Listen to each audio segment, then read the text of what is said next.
गांव का नाम था धनपुर। हरियाली, मिट्टी और सादगी से भरा हुआ गांव, जहां सुबह की शुरुआत मुर्गियों की आवाज और बच्चों की खिलखिलाहट से होती थी।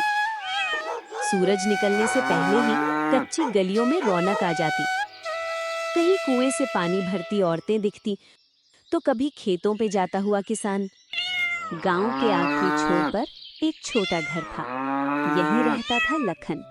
उसके पास था एक पुराना ठेला, एक बड़ा भगोना और मटन चावल बनाने का हुनर। लखन रोज अपना ठेला लेकर मिट्टी में काम करने वाले मजदूरों के पास जाता। वो गरम गरम मटन चावल परोसता, बहुत ही सस्ते दाम में, लेकिन ज्यादा मुनाफा उसे नहीं होता। फिर भी वो मुस्कुराता और सोचता, पैसा कम होगा पर भूख मिट जाएगी, यही सबसे बड़ी कमाई है। अरे लखन भैया, आप ही हमारे सहारे हो। इतने सस्ते में गर्मा गर्म मटन चावल देते हो, हमारा पेट भी भरता है और दिल भी खुश होता है। ऐसी कोई बात नहीं, जब तुम लोग खाते हो तो मेरा ही गुजारा चलता है। बस मैं सबको खाना लगा देता हूँ। अरे भाई, ये मटन तो कमाल का है। आज तो खाने में मजा ही आ गया। लखन सारे मटन चावल बेच देता है और शाम ढलते ही ठेला समेटकर घर की ओर चल पड़ता है। घर पहुंचते ही उसकी पत्नी रमा उससे पूछती है, आज भी सारा सामान इतनी जल्दी खत्म हो गया? आप मटन चावल इतने सस्ते में बेच देंगे तो मुनाफा कैसे होगा? फिर हमारा क्या होगा? तुम चिंता मत करो, जो होगा सब सही होगा।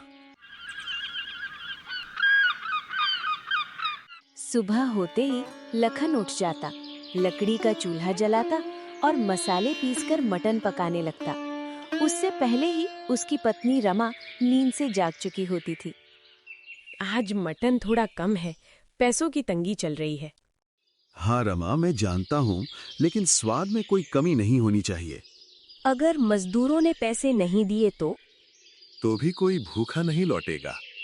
रमा चुप हो गई। उसकी आंखों में डर था, क्योंकि लखन की ईमानदारी और दूसरों की मदद करने का जुनून उन्हें धीरे धीरे गरीबी की ओर ढकेल रहा था। दोपहर होते होते ईंट भट्ठे के मजदूर लखन के ठेले के पास जमा होने लगे। अरे लखन भैया आ गए। आज मटन चावल की खुशबू दूर से आ रही है। हाँ भाई, खुशबू सिर्फ मटन की नहीं, मेहनत की भी है।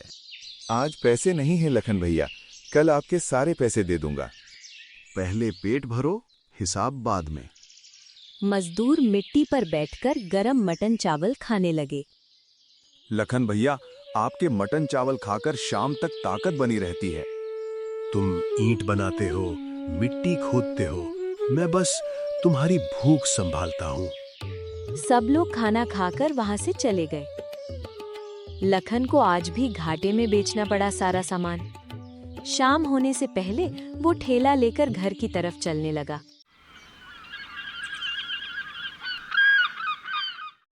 रमा ने चूल्हा नहीं जलाया। आज मटन नहीं है, चावल भी खत्म हो गए। तो इसका मतलब ये है कि हमारे लिए खाने को भी कुछ बचा नहीं। हाँ, खाने के लिए भी नहीं है। अगर ऐसा है तो हम कैसे जिएंगे? तो फिर मैं क्या करूं? क्या ठेला ही बंद कर दूं? हाँ, अगर आप ठेला बंद करके शहर में कोई नौकरी ढूंढ लें तो कम से कम हमारा गुजारा अच्छे से चल सकेगा। लखन तभी शहर जाने के लिए तैयार होता है और रमा से कहता है कि वो जल्दी वहां काम करके पैसा भेज देगा, फिर जल्दी घर लौट आएगा।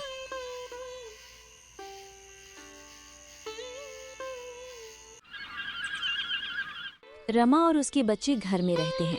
लखन के घर से जाने को 2 दिन हो चुके हैं, लेकिन उसकी कोई खबर नहीं है। इस बीच घर में खाने के लिए कोई राशन भी नहीं बचा है। माँ, मुझे भूख लगी है, कुछ खाने को दे दो। हाँ बेटा, लेकिन कुछ अनाज नहीं है। लेकिन तुम चिंता मत करो, मैं तुम्हारे लिए कुछ खाना ले आती हूँ।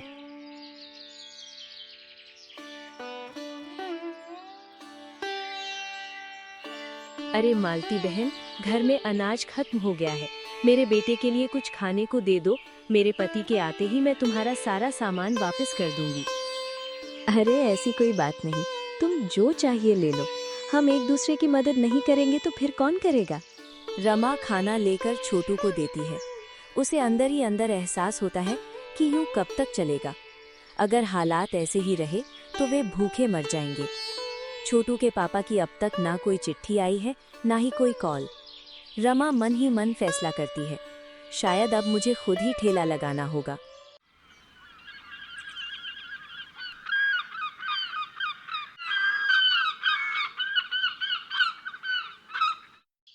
अगली सुबह रमा कुछ पैसा उधार लेकर खुद ही ठेला लगाने चली जाती है। थोड़ी देर बाद कुछ ग्राहक आते हैं। अरे, बहुत दिन बाद वही लखन वाला मटन जैसी खुशबू है। लेकिन भाभी, आप खुद ही ठेला लगा रही हैं। लखन साहब कहाँ हैं? छोटू के पापा शहर गए हैं काम की तलाश में, इसलिए मुझे ही ठेला लगाना पड़ा। जी भाभी, आपने सही किया। मुझे 1 प्लेट मटन चावल लगा दीजिए। जी जरूर। शाम ढलने से पहले रमा ठेला लेकर वापस घर आ जाती है।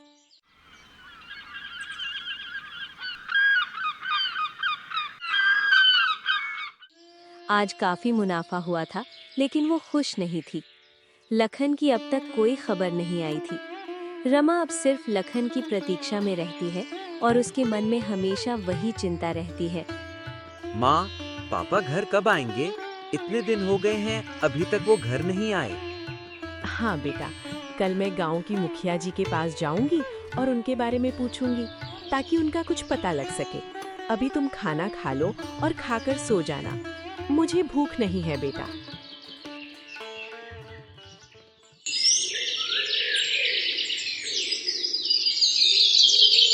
अगले दिन सुबह ठेला लगाने से पहले रमा गांव के मुखिया जी के घर जाती है।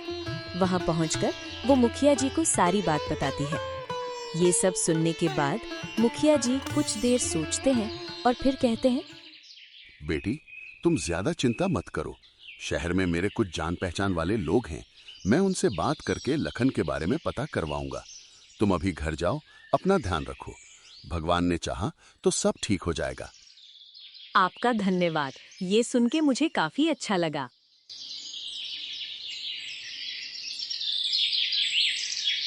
अगले दिन फिर चूल्हा जला और हांडी चढ़ी। रमा ने अपने आंसू छुपाए और ठेला लेकर निकल पड़ी। रास्ते में लोग तरह तरह की अफवाहें उड़ा रहे थे। कोई कहता लखन भाग गया, कोई कहता उधार नहीं चुका पाया इसलिए परिवार को छोड़ दिया। लेकिन रमा ने न कुछ सुना न कहीं रुकी। वो चुपचाप सीधे अपने काम में लग गई। भाभी जी, मुझे 1 प्लेट लगा दीजिए। खुशबू तो बहुत ही बढ़िया आ रही है। हाँ पिंटू जी, अभी लगाती हूँ। आज भी मटन बहुत स्वादिष्ट है। बिल्कुल लखन के हाथ जैसा स्वाद है। हमने यही सब उनसे ही तो सीखा है। लेकिन भाभी, जो गांव में अफवाहें फैल रही हैं, अगर बुरा न माने तो क्या मैं कुछ पूछ सकता हूँ? ये सब झूठ है। वो जल्द ही घर आएंगे। छोटू घर में अकेला था, इसलिए रमा ठेला समेटकर जल्दी घर की ओर चल देती है। उसकी कमाई अब अच्छी होने लगी थी, लेकिन लखन की गैर मौजूदगी में उसे कोई खुशी नहीं थी। रमा भारी मन से सो जाती है और उसी वक्त दरवाजे पर लखन आ खड़ा होता है। रमा उसे देखकर पूरी तरह हैरान रह जाती है और कांपती आवाज में पूछती है, आप? और वो भी अभी? इतने दिन अब कहाँ थे? न कोई चिट्ठी, न कोई खबर। आपको पता है हम सब कितने परेशान थे। रमा, ये बहुत लंबी कहानी है। जिस जगह हम काम करने गए थे, वहां मुझे और कुछ लोगों को बंधक बना लिया गया था। बंधक? क्या वो लोग कोई गलत काम करते थे? हाँ, वो गुंडे और बदमाश थे। हमें झूठ बोलकर ले गए, हमारे सारे पैसे और सामान छीन लिए ताकि हम किसी से संपर्क न कर सकें। तो फिर आप वहां से कैसे निकल पाए? एक मौका मिला, मैंने छुपकर पुलिस को खबर कर दी। पुलिस आई, हम सब बच गए और उन लोगों को जेल ले जाया गया। जो भी हुआ, आप सही सलामत घर लौट आए, यही सबसे बड़ी बात है। अब कहीं जाने की जरूरत नहीं है। हम दोनों मिलकर ठेला लगाएंगे और सुकून से रहेंगे। रमा मन ही मन बहुत खुश होती है। लखन घर लौट आया है। अब किसी चीज की कमी नहीं है। ठेले से अच्छी कमाई हो रही है और इस बार खुशी पैसों से नहीं, परिवार के साथ होने से आई है।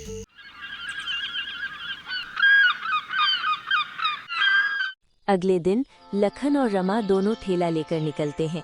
दोनों को साथ देखकर लोगों की जुबान कुछ पल के लिए थम जाती है। अरे लखन भैया, आप आ गए। आज तो मटन खाने में असली मजा आ जाएगा। आपके हाथों में तो जादू है। मुझे भी एक प्लेट लगा दो। हाँ पिंटू भाई, अभी लगाता हूँ। भैया मुझे भी एक प्लेट लेना। जरूर, सबको मिलेगा। अब मजदूर पहले पैसे रखते, फिर मटन चावल खाते। देखते ही देखते बहुत सारे लोग जमा हो गए और थोड़ी ही देर में सारा मटन चावल खत्म हो गया। अब उधार नहीं, अब इज्जत से खाएंगे। लखन अमीर बना, लेकिन जब भी गांव में किसी को भूख लगती है, सबसे पहले लखन मटन चावल वाला याद आता है। अगर आप अगली कहानी में अपने नाम का कोई प्यारा सा किरदार देखना चाहते हैं तो अपना नाम कमेंट में जरूर लिखिए। और हाँ, अगर आपको हमारी वीडियो अच्छी लगी हो तो लाइक, शेयर करें और हमारे टून टिकट चैनल को जरूर सब्सक्राइब करें।